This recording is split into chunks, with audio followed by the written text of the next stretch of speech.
Hello, everybody. I'm Vladimir, and we have Andres, an expert in testing tests, with us. Hello, Vladimir. How are you? Hi, everyone. I'm good, thank you. This talk is so strange, testing your test. It could be so strange because always we create tests, but we never test our test. I wonder, do you test which tests? Yeah, it's so strange. And many times you trust in your test, and when you deploy on production something, you discover that your tests are not the best solution or are some bugs inside your test. So you need a mechanism to detect that this kind of problem on your test. For that reason is the testing your test.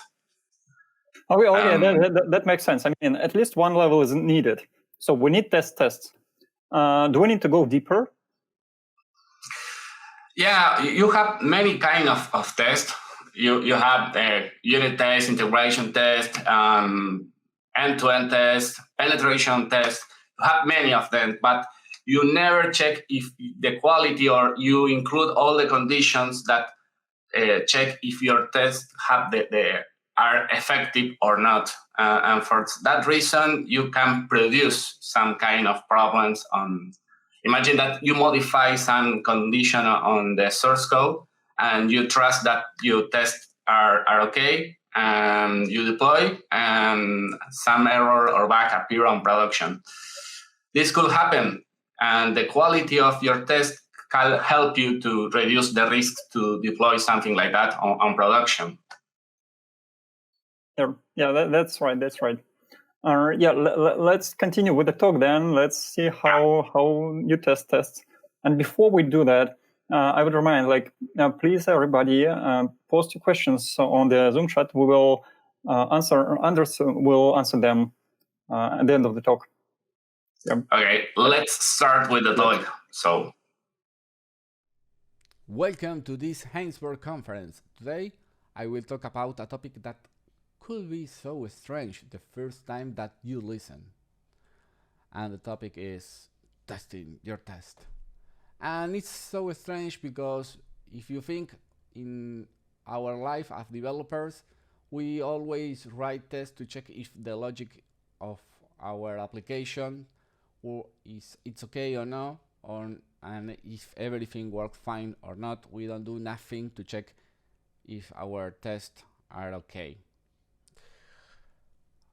Let me introduce, and after that we discover this strange word. Well, my name is Sacco. I work as developer since 2007 using different languages like Java, which is my primary language, and I have many years of experience using it. Also, I work with Kotlin recently, and Scala, PHP, Node.js. I also use it as a hobby, Haskell and C# and C++ at the university. I also participate as a technical reviewer of books on Pack, Maining, and Apex. I publish some books, courses, and some theoretical practical projects. Some of them appear in the slide, like Begin Scala, microservices testing, minimize cost, and some little course about JUnit 5, which is only available on Spanish. I also participate as a speaker in some conference on Latin America. And in the slide appear some of the contacts, like my LinkedIn, my GitHub, and my email. So if you have any doubt after the conference, just contact me in some of these networks, and I will try to help you as soon as possible. When you develop a new feature on your application, your company have a Git flow defining. a way that you create a new branch. Imagine that you create a new branch from main, develop a new feature, or try to fix a problem on production. You write all the modifications, you create new test, and when you run the code coverage on your machine or using Sonar, both tools say that you have a 85% of coverage, which is excellent. After that, you send your code to some members of your team to do a manual review to check if the quality of the code is okay and follow the standard of the company. And at this point, everything works fine. And after that, you say, okay, I just deploy to production or staging, and you start to testing, and an exception appear, which is so strange because you have a code coverage. And some excuses that appear at this point are, okay, but Sonar not show me a problem. I create a lot of unit tests. It's impossible. I have many years of experience. It's impossible that this could happen. I never have an error in production. I always write a good code with a high quality. It's impossible. This is our excuse as developer. At least one time in our life we say, look an example that why an exception could appear in production. During this conference, during this talk, I used a different example of an application, a microservices that have the responsibility to save and retrieve information about a catalog of the cities and countries. Here are some of the unit tests. As you can see, the first one need to return a city. I invoked to some of the method passing a code. This is a constant, so for that reason that appear the real value of this. And I have a mock which is Mockito to return something when this repository is invoked. And as you can see, this method only check if the response is not null, nothing more. Don't check if the attribute have certain value or not. And you can do everything that you want inside this method. You can just drop all the logic to access to the database or ignore it and return just a new object, and everything continue fine, and you don't detect nothing. This is a good case that could happen. It's so strange, but could happen. And the second one is, okay, I have an exception. For some reason, perhaps the value doesn't exist on the database, and I need to throw an exception if this happen. But I don't check nothing on the exception. I only think, okay, I need to receive this kind of exception, but I don't check the code or the message. Perhaps this kind of exception could be thrown in 3 different parts of my method, or not, but you don't check nothing. And at this point, when you show this kind of error to some developers, could say, okay, my code coverage say that this is okay. Yes, your Sonar or your tool on your IDE, like IntelliJ, say that the coverage is okay, but I can change anything, all the source code inside here, just to return something that is not null. The same here, I can modify the logic to, think if the validation is at the end of the method. What happens if I move to the beginning of the method? I don't check nothing. So this kind of error appear many times especially when you have a big number of classes on your application or it's a legacy application. It's not so strange that see this kind of errors. And the developers that are more recognize that the situation, say perhaps I forgot something on my source code to check if everything works fine or not. As we know, if you read the Martin Fowler paper, which mentioned and explained in detail, we have many kind of tests. The unit test, the integration test, the functional test, the end-to-end test, the performance test, the penetration test.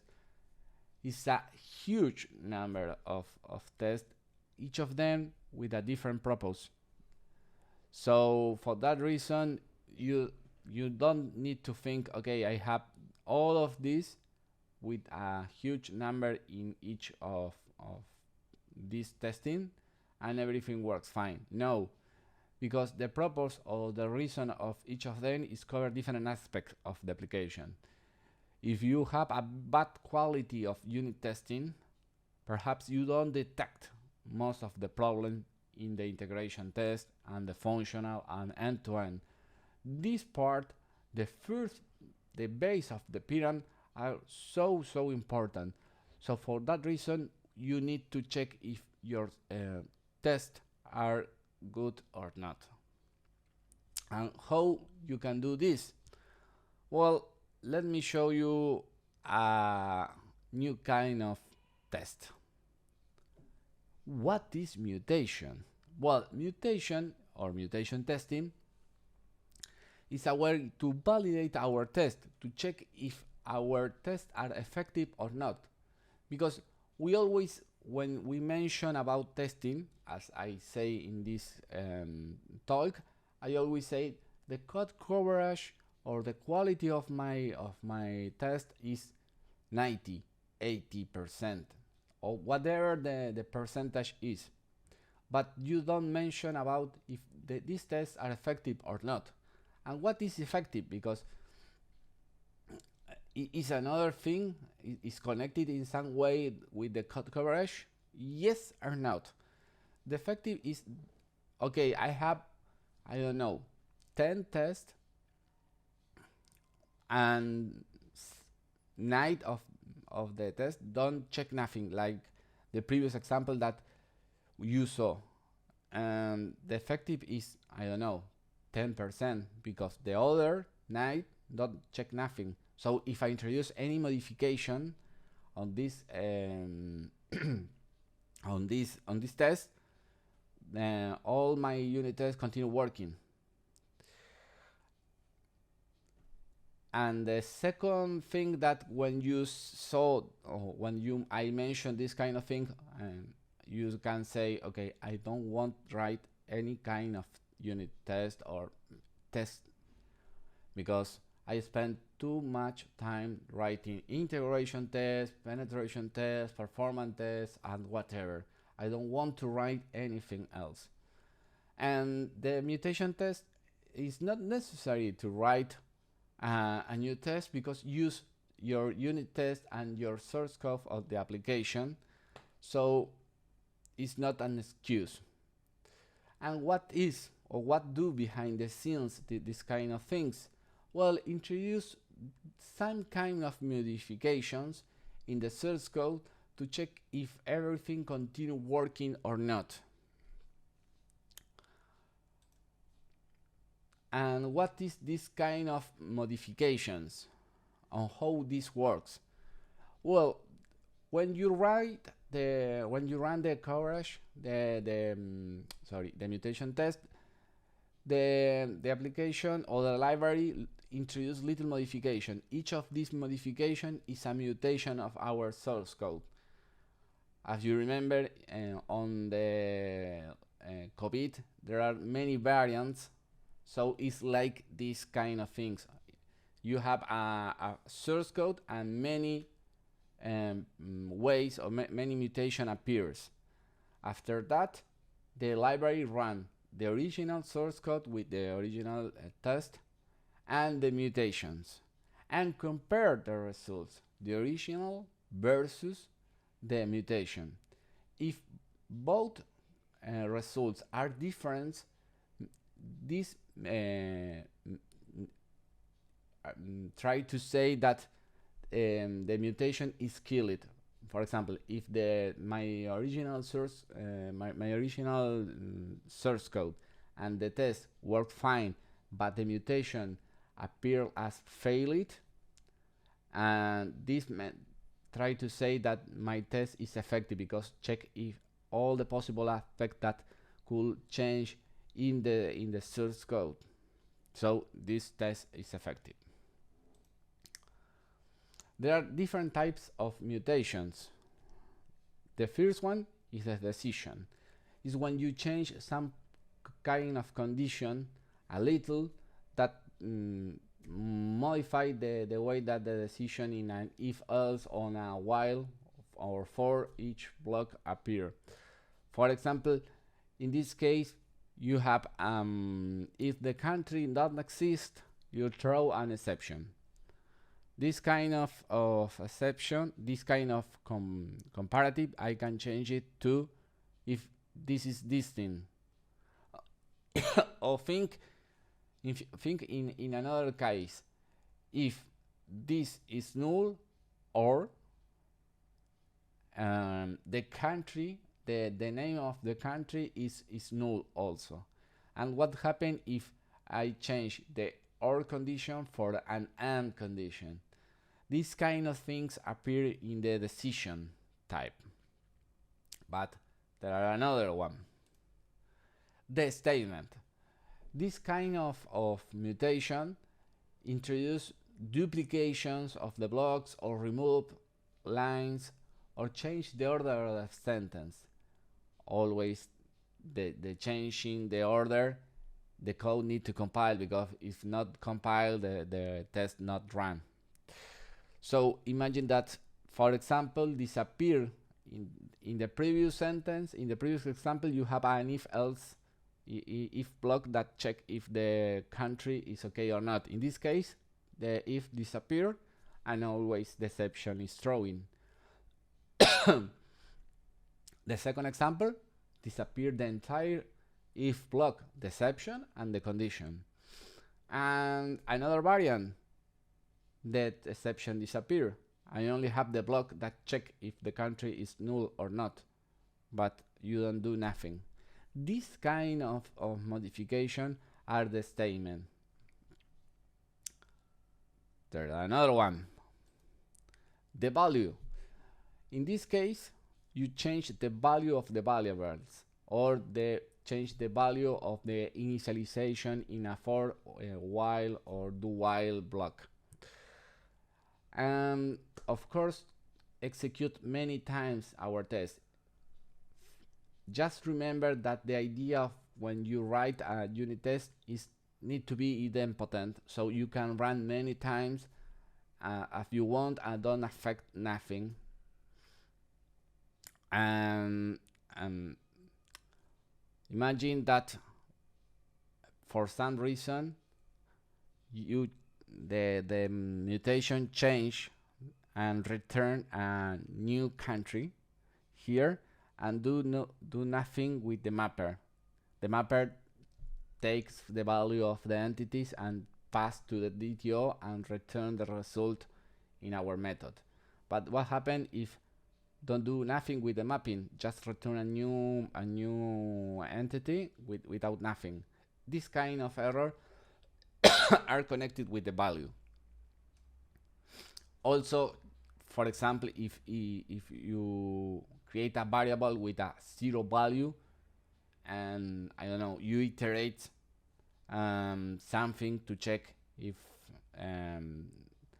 some value in a collection are okay or not, and what happens if instead of 0 the mutation testing changed for, I don't know, 10? What happened? These kind of things are covered in the mutation types. Sorry, but I'm so ill. And why I use it, this kind of thing, of test? Because you improve the skills of the developers, you increase the quality. If you know that you wrote some bad unit test, you try to fix it in the future. You increase your skills. You reduce the risk to develop or deploy something on production with many errors or bugs, and reduce the time to do manual revisions. If you know that you have something in your pipeline that check the unit test and also check if the quality of my unit test is okay, it's not necessary for you that, okay, I need to check if all the conditions are invalid on the unit test or not. It's just check, okay, Sonar, the pipeline, and everything works fine. I only need to check if the business logic is okay or not. Nothing more. And perhaps if something is a false positive in the case of an exception on Sonar or my mutation test. Some kind of problems with this mutation, because it's not everything it's okay. Consume a lot of time and resources, because imagine that you have many mutations. Each mutation is a source code, and you need to run again your unit test. The developers need to know which things are necessary to check. It's not necessary, it's like a spoiler, it's not necessary that you check everything in your application. It's not recommendable. A lot of mutations produce a lot of things to check, and it's not applicable in external libraries, because it's not working as a black box testing. Sorry, you need to have access to the source code with the idea of improve it or change some things in the original's code. And there are many libraries that support this kind of testing. The most important are Pitest, which cover Java and Kotlin. In fact, if you write an application on Java and for some reason you want to migrate to Kotlin, you can copy and paste the configuration on your POM file or your Gradle file, and everything continue working. There are another one that is Striker, which have the implementation from Scala, C# and JavaScript. In this case, if you want to migrate from, for example, from Scala to C#, you need to rewrite some part of the configuration because it's not compatible. It's more or less the same idea, but it's not the same language. And there are another mutation libraries like Go mutation testing, and there are some libraries on Rust.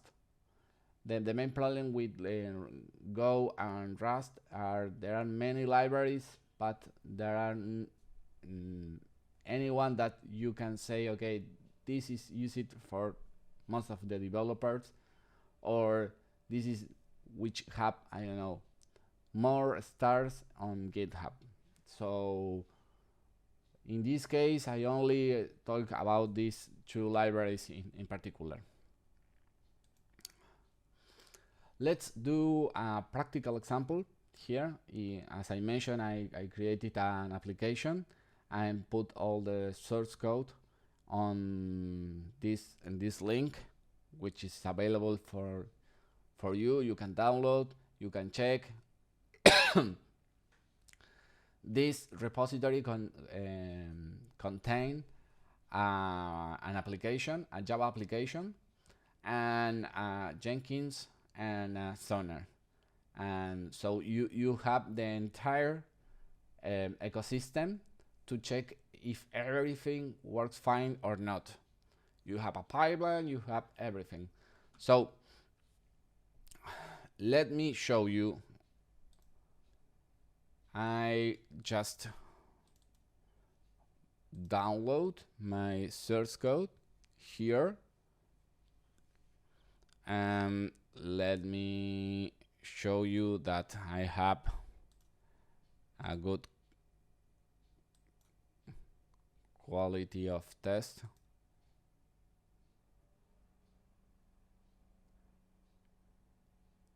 Whoa, everything works fine. I have 12 tests and all ran okay, so nothing is bad.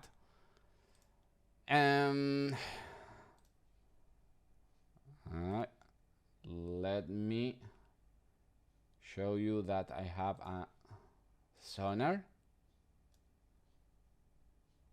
here, which in this case, this is available on this port. So when you run your Docker file, you will have the same information, and the user and the password appear in the README file. So just pay attention in this situation. I have a more or less 70% of coverage in the new code, 70 in general. And as you can see, I have a good coverage, many tests, everything works fine.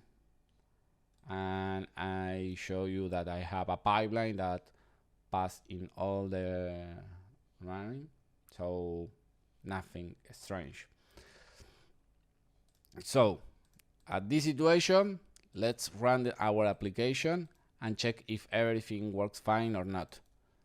I will run the application. Remember that we have more or less 70% of code coverage. Wait a second, and my application is running. Okay, let's go back to my browser. The URL, in the case that you want to know, is documentation. This open the Swagger. I have here the Swagger for the country and the city. Let's go to and do a get from one country in particular.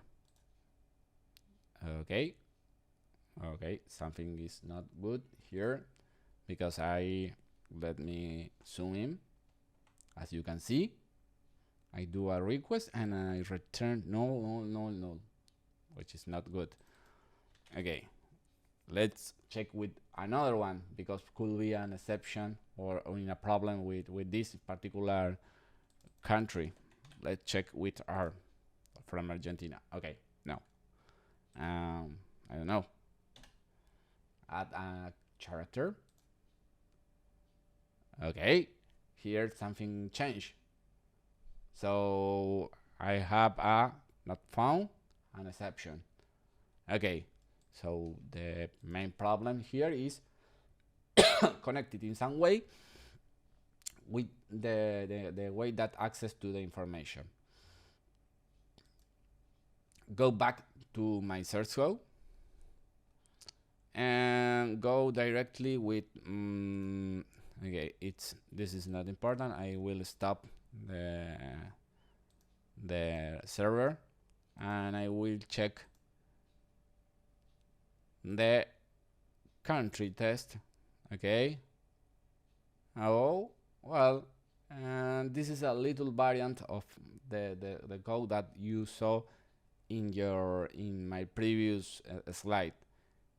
Here you don't check nothing in the return, and in this case, which is covered, an exception appear. But let's go to this case.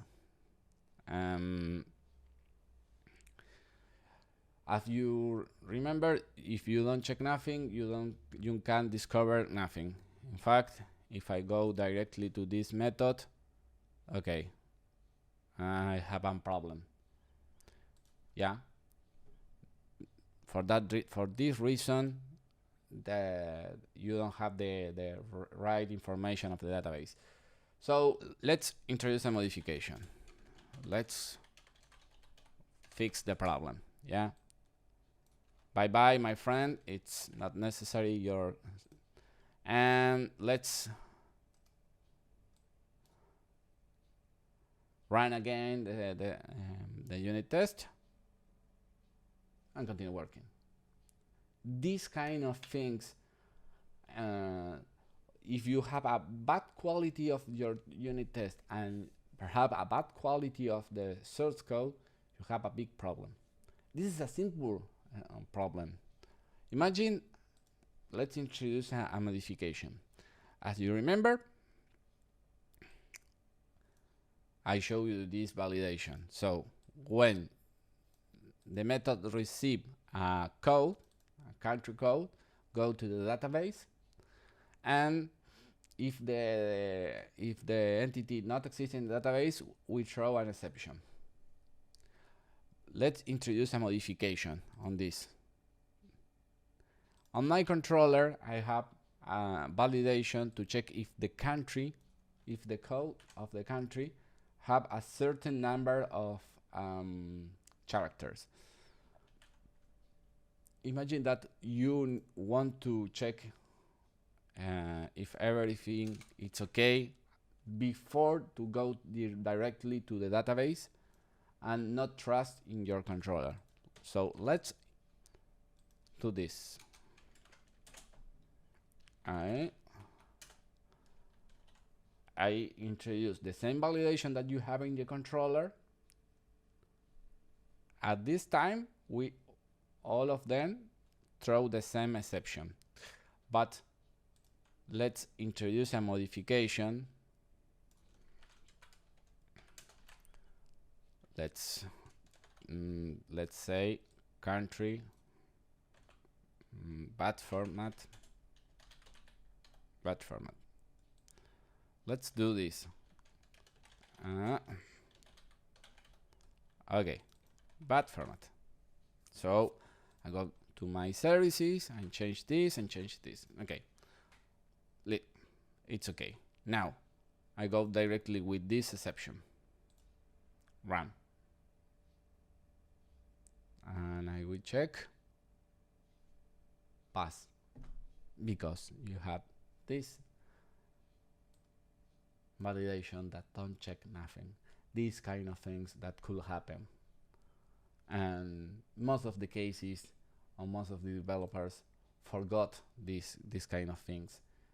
On JUnit 4 could be so strange to do this kind of validation to capture the exception and check all the things, but with JUnit 5 it's so simple.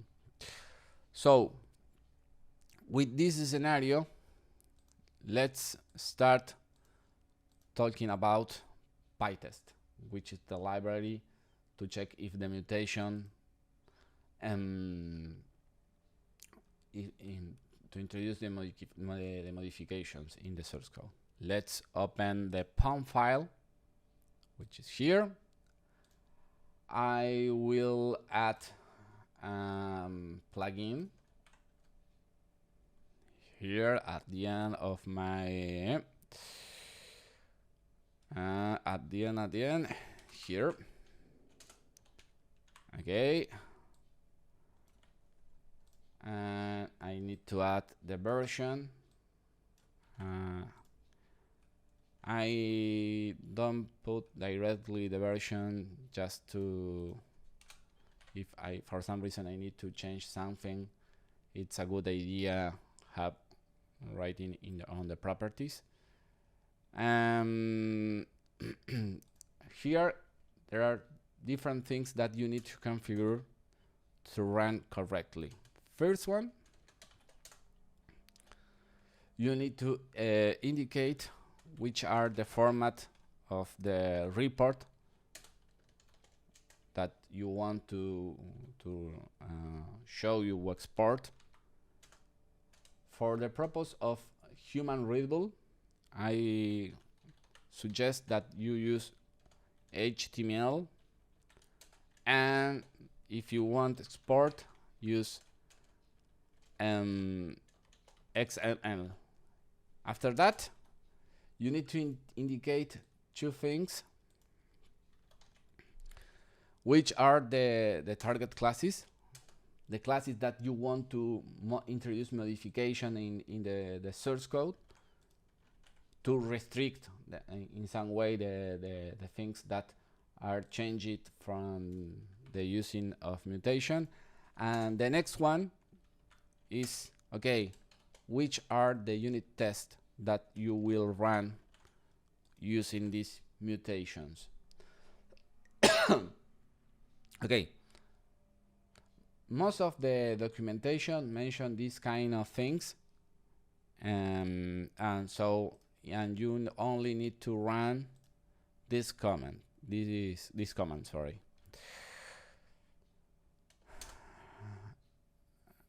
This takes time because we'll introduce modification and the source code, and perhaps if you have a short application, takes an exception.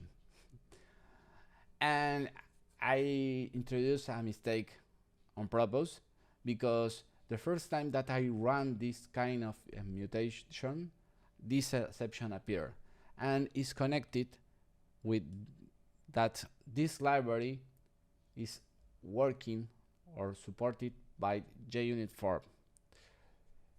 As most of the developers nowadays, we use JUnit 5, so you need to include a dependence here at the end to provide support from JUnit 4 and JUnit 5.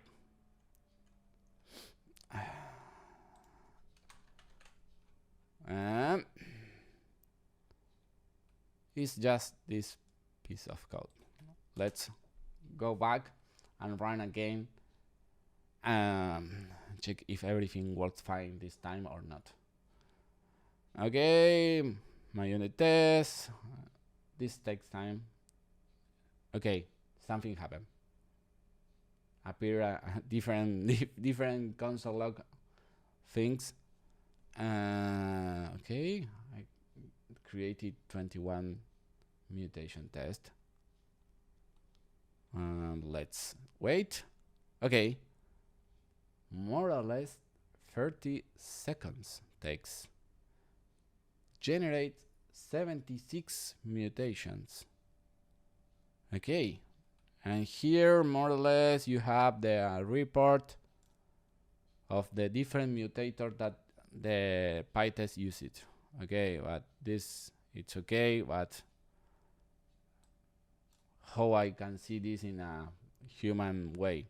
Okay, on target here appear a new folder which is PyReport. This is the timestamp of when you run the unit test, and here more or less are all the packages that use it with the mutation test. So let's open the HTML using the browser, in my case the Firefox. Okay, let's see. Okay, I have in this case 41% of code coverage. Of course, it's not excluded my some of my classes that I not covered, like the DTOs, the num, and exception, because it's not necessary. But forgot this. Your mutation coverage is 17%. It's so bad, my friend. If you check the service, my country services have a 70% of the coverage, but a 40% of effectiveness. So just the 50% of the tests are good.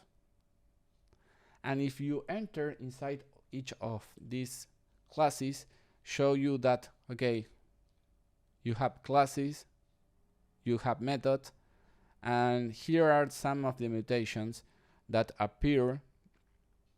All these mutators are actives.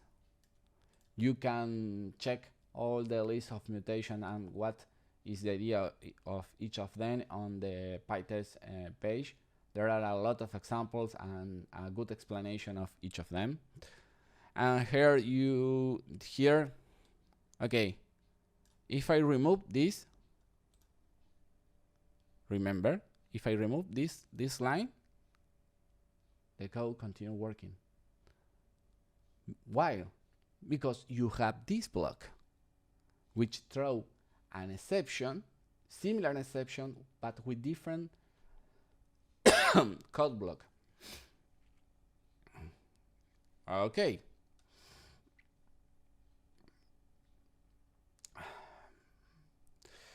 This is not good for us. Go back here.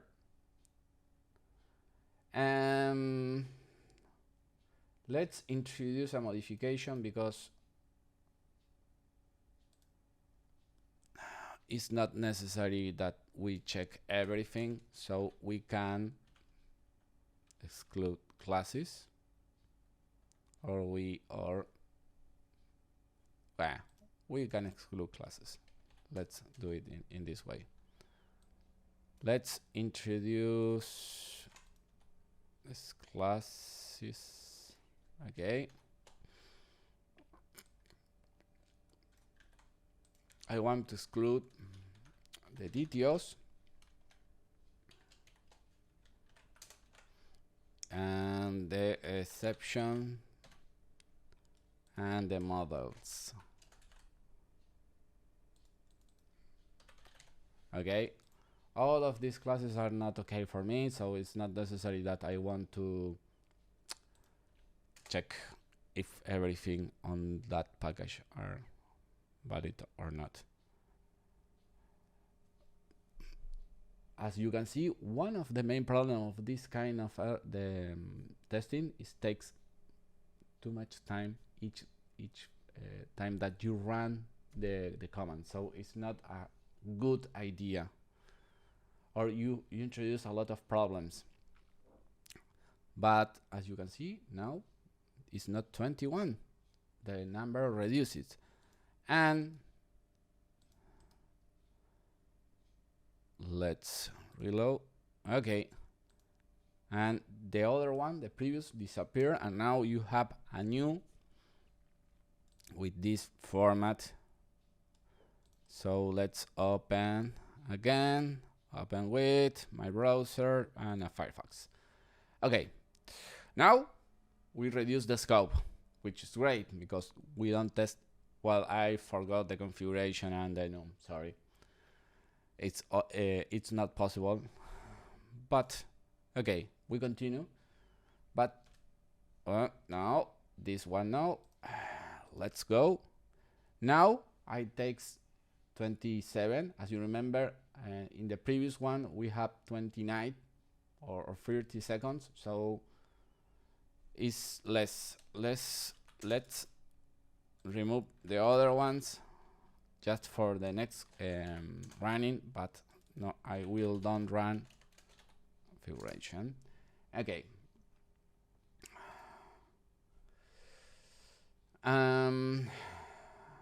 Let's do a little modification here. Let's say I want to use the history. As you remember, each time that I run the mutation test is just a clean paper and try to run everything again.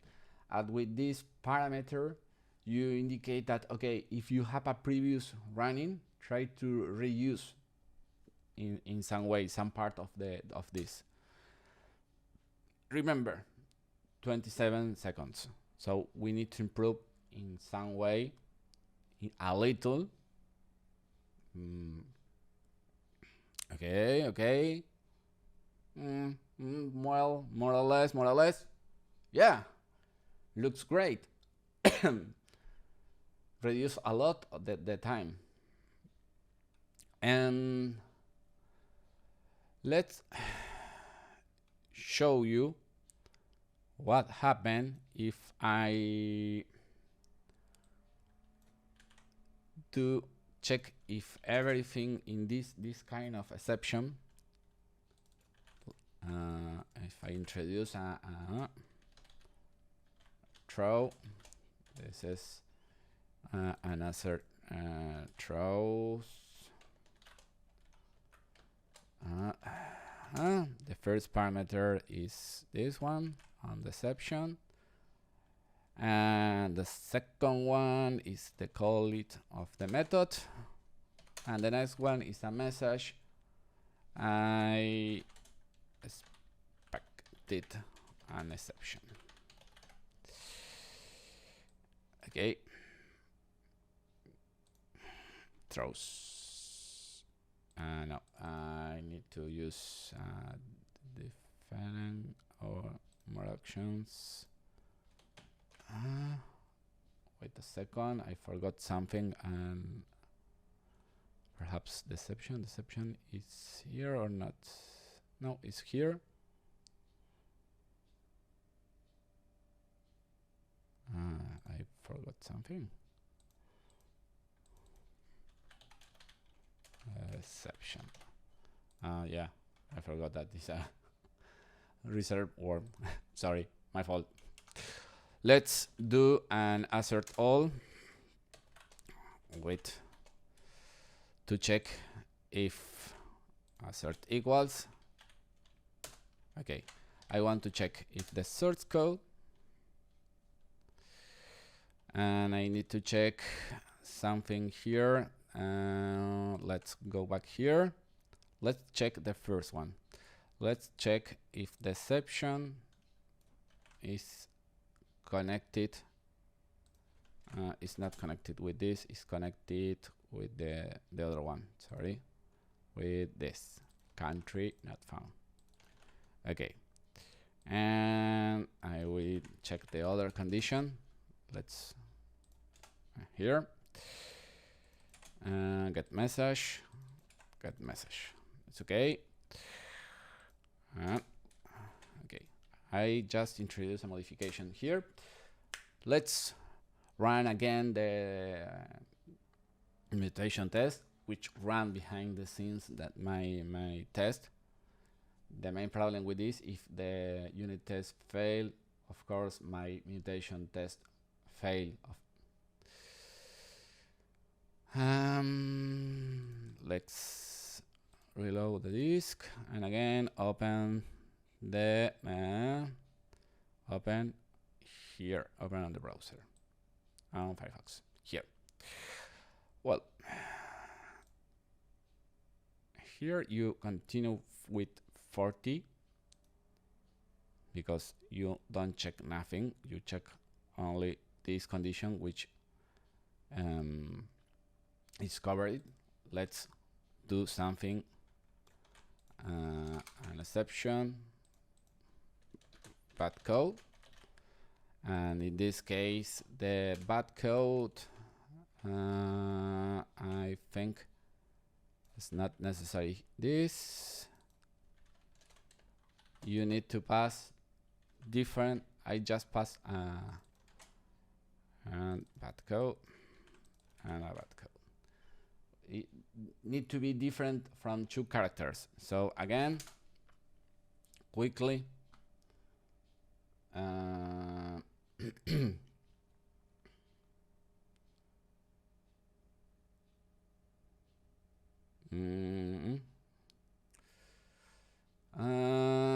six mutations, more or less takes the same time. Refresh, okay.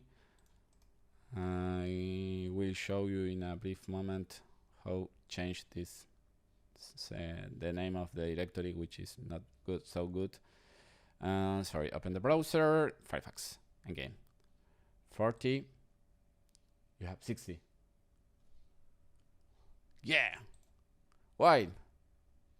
Because if you remove it, we check it. These kind of things solve a lot of problems.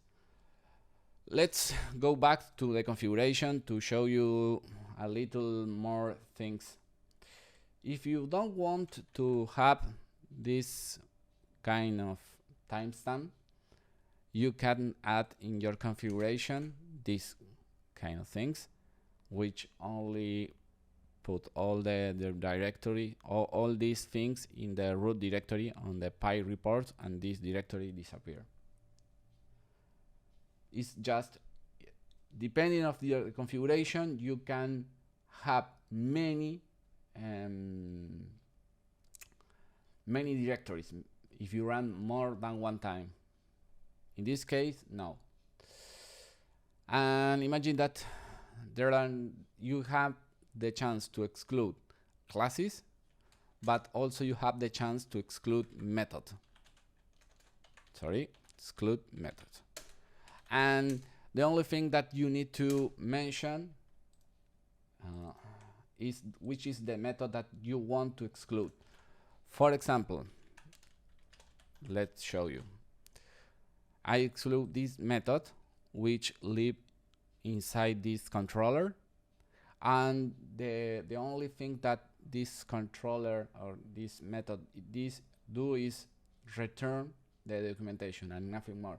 And imagine for some reason it's okay, I don't want to test if this works fine or not. I want just exclude it, it's not part of my business logic on other things. And just a last thing that I want to mention. On the Pitest there are many engines. Each engine depends on how many mutations are executed. There are two. Gregor, which is the native of this Pitest, which do all these kind of mutation inside the code, in the response, and this is the most common mutation test. But there are another one, which is extreme mutation testing, and is called Descartes. And let's show you how you can run Descartes. It's like, okay, sorry, my fault. I need to include it as a dependency here.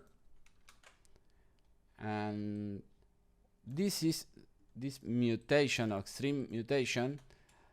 The only thing that is just check certain conditions, certain mutation, not all the kind of mutations. Just run so quickly. And the idea of this is takes less time because do less mutations. On the official web page of Descartes, there are many metrics about open source projects and how many times or how many mutations do be Descartes versus Gregor. So you have less mutation, 14. It's time to recap all this information. Let's go back to my presentation. Where I use it, as you can see, there are many places where you can use it. On validation, on your source code, on adapter, which access directly to a database, on external services, on your business logic, which contain many validation or transform one thing into another. There are some candidates that are not good to include in the mutation test, like DTOs or entities, exceptions, or external logics, because it's not part or don't have anything relevant to test. Imagine that you have a DTO or an entity that only have set and get. What is the idea of this? You spend a lot of time to run this mutation test, so it's not are not good candidates. Which places are good candidates to use mutation test? Banks, something related with the financial critical system like airport, hospital, electrical power, nuclear power, then Wall Street, whatever that a little failure could produce a lot of problems. Some best practices. Try to don't run this mutation test on every commit because it takes a lot of time. You introduce more latency in your deploy. Try to report the results and send to Sonar. There are a plugin on Sonar and Pitest. Target some little blocks, not the entire microservices because it's not good. Limit the quantity of the mutations. You can reduce, 2 mutations for each method. Test at the same time. You can indicate how many threads uses to check if the mutation are okay or not, and analyze the possible results because you can have false positive. For example, in the case of my documentation controller, is not a good candidate and is a false positive, so I exclude it using this configuration. A recap to everything: mutation test is an alternative way to detect problems on the test. You don't need to write anything, it's just to check different things. There are different types of mutations: value, statement, decision. It's available on multiple languages. Perhaps some of them are have a good libraries, and other ones there are many options, and there are one that you say all the Rust developers use it, or all the Go developers use this library. Considering which part of your pipeline you check this this mutation, perhaps you can check at the end of the pipeline or at the beginning, but always analyze the time that used to execute something, and continue analyzing if there are false positive, or if it's not necessary that check everything on your business logic, for example. It's time for you to do some question. This is the previous source code that we saw on my API catalog. So it's time. Let's start with the question. That was wonderful. Thank you. Well, welcome back again to the talk. So makes more sense that this kind of concept of testing your test now that when we start with the talk. The main thing that you need to understand is not necessary that you check everything or every condition and can appear false positive during this process. Takes time to understand what happened behind the scene with mutation. And the other possible problem that I don't mention it during my talk is if an exception appears in the case of Java during the execution, the mutation tests are not executed. So because the first thing that they try to do is run the unit test. So if the unit test fail, I don't have nothing to compare. Yeah, thank you. Yeah, and while we build software, we often have jokes like double error counts as a successful execution, right? So if you have error here and there, you might miss like both of them. And Anita asks, does the mutation testing allow us to identify the case where the test logic is bad written? Like there is an assertion, I mean, it looks pretty nice, but it just never fails. What do you do about it? Yeah, the mutation test help you to identify some kind of pattern. Imagine that we write an application, both, and we wrote all the unit tests, and you run the mutation test. You can find possible patterns. For example, I don't check all the condition in a method that returns a DTO or an entity or an exception that could appear in different parts. And mutation help you to discover this kind of thing and improve the quality of the test. It's not just, okay, I write my mutation test, do your work. It's like, okay, analyze the results that mutation tests show you and improve the quality of the test. Okay, thank you. I wonder if mutation testing can provide us the feedback on duplicate tests. Like we run tests a lot, right, during the mutation. If something fails together, it seems there is a duplication in tests, so we can just remove it. You can find different things. You can find, for example, that the mutation test ran and nothing appeared, an exception, but you are sure that something is wrong. Perhaps there are different motives. One is you exclude a lot of things in the configuration. Another one, you can exclude some methods. Another one, the number of mutations that you included to execute, or the number of mutations that you can run in a class. Is a possible problem that, okay, everything works fine, but I checked my test and my test do nothing. And these kind of things could appear because you don't configure the application or the plugin in a correct way. This is more a manual job. Okay, you don't need to write nothing, but you need to spend a lot of time configuring the plugin.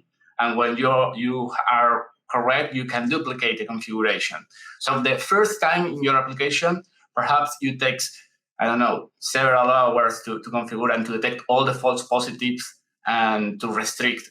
Because as I mentioned, the mutation tests have a lot of use of the resources, machines, time, CPU, and it's not, okay, check everything.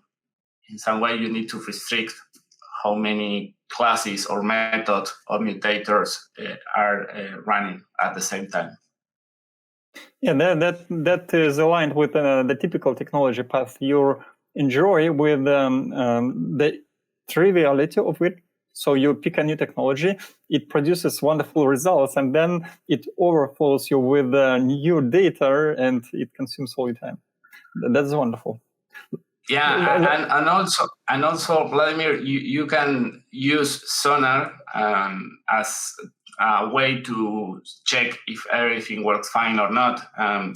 Because in the talk, you see everything on my computer, and this is not the best approach. The best approach is you include the command on a pipeline at the end, or in a specific pipeline, just to not spend a lot of time, and also publish the results on Sonar. And there are a plugin that call it Mutation Analysis. It's a place where you can push the report that Pitest or Striker generate. Yeah, thank you for reminding. I mean, people learn when they do something with their own hands. I mean, it is nice, and it was really lovely to see you doing things. You just mastered it. But yeah, that is really lovely to have it try. I would suggest going to the discussion zone for taking more questions. Yeah, there was a conversation on the Telegram chat, but I think it will be involved. Thank you, Andres. That was a wonderful presentation. Thank you. Thank you to the Heisenbug conference for giving me the chance to talk about this so strange topic. Bye-bye.